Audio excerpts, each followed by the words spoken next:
복된 소식 아름다운 소리 AM 1590kHz 시카고 기독교 방송입니다.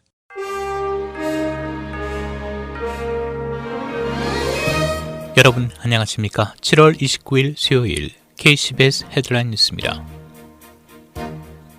백악관 코로나19 대응 태스크포스가 미국 내 코로나19 레드존을 21개 주로 확대하고 각 주의 경제 정상화 작업 일시 중단 등 바이러스 확산 방지를 위한 규제 강화를 권고한 것으로 알려졌습니다. 언론은 어제 21개 주를 레드존으로 지정한 코로나19 태스크포스의 보고서를 입수해 공개했습니다. 코로나19 태스크포스는 지난 14일에도 비슷한 문건을 통해 캘리포니아와 플로리다, 노스캐롤라이나, 텍사스 등 18개 주를 레드존으로 지정한 사실이 비영리 시민단체를 통해 알려진 바 있는데 이번 레드존 리스트에는 미주리와 노스다코다, 위스콘신주가 추가됐습니다.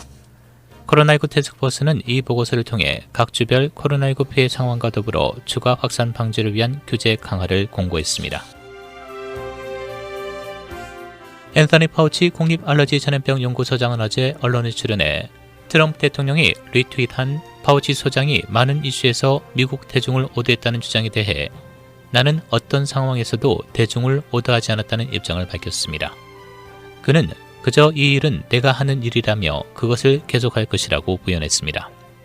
파우치 소장은 또한 최근 신종 코로나 바이러스의 상황과 관련해 지속적으로 우려를 표명했습니다.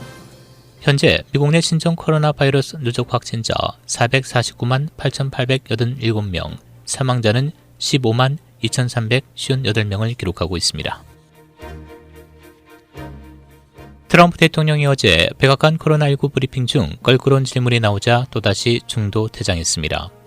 트럼프 대통령은 어제 브리핑 중 CNN 소속 케이틀런 컬린스 기자가 마스크의 코로나19 차단 효과를 부인하고 외계인 DNA를 이용해 코로나19 치료제를 만들었다는 엉뚱한 주장을 하는 스텔라 이메뉴얼 등 의사들의 동영상을 트럼프 대통령이 리트윗한 데 대해 질문하자 트럼프 대통령은 브리핑을 중단하고 자리를 떠난 것입니다. 문제의 동영상은 지난 27일 이메뉴얼이 소셜미디어에 올린 것으로 그는 이 영상에서 마스크는 필요 없고 하이드록시 클로라킨의 효능을 주장했습니다. 페이스북과 트위터, 유튜브 등은 이 동영상을 허위 정보로 판단해 삭제 조치를 했는데 트럼프 대통령의 장남 트럼프 주니어가 트위터에 해당 동영상을 게재했고 트럼프 대통령도 리트윗해 화제가 됐습니다. 트럼프 주니어는 허위 정보 유포로 12시간 동안 트위터 계정 제한 처벌을 받았습니다. 미국 최대 교사 노조는 어제 회원들에게 만약 학교가 코로나19에 적절한 안전 대책 없이 학교 문을 열려고 할 경우 파업을 해도 좋다고 회원들에게 알렸습니다. 언론 보도에 따르면 전국 교사 170만 명이 가입해 있는 미국 교사연맹은 어제 성명에서 학교 개학 문제로 파업을 하는 어느 지역의 노조든 앞으로 지지와 지원은 물론 투쟁과 행사 과정에 재정적 법률적 지원을 해주겠다고 밝혔습니다. 이 노조는 앞서 파업은 마지막으로 기댈 수단일 뿐이라며 각 학교에게 수업 재개에 필요한 요구 조건을 제시하기도 했습니다.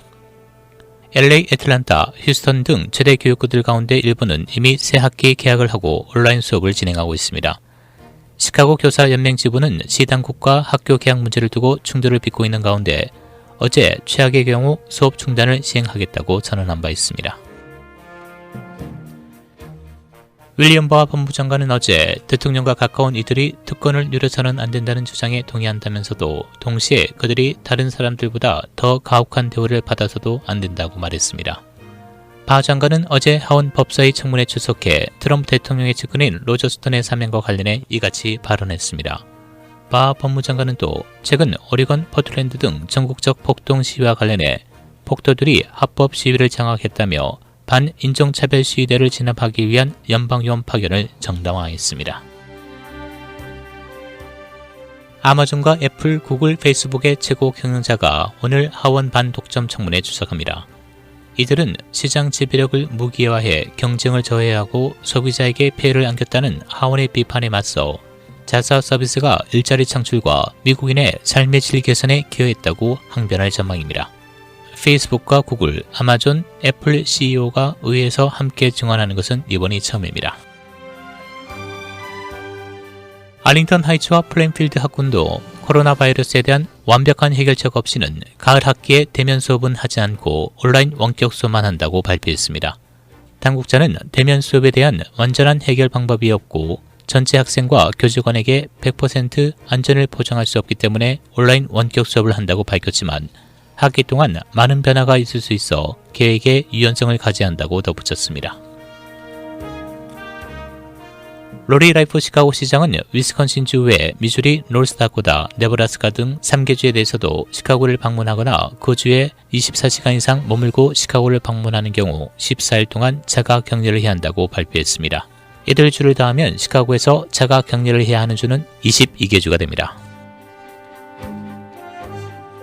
시카고에 있는 2개의 병원이 전국 20대 우수 병원으로 뽑혔습니다. 노스웨스턴 메모리얼 병원이 2년 연속 10위에, 러시 대학병원이 17위에 올랐습니다. 일리노이주 1일 신규 확진자 1,076명 증가, 사망자는 30명, 현재까지 누적 확진자는 17만 4,973명, 총 사망자는 7,638명입니다. 또 1일 테스트 건수는 28,331건, 총 테스트 수는 250만 명, 확진율은 3.8%입니다. 날씨입니다. 오늘 대체로 맑고 흐리고 한때 비 또는 썬더스톰, 낮 최고 86도, 밤 최저 72도.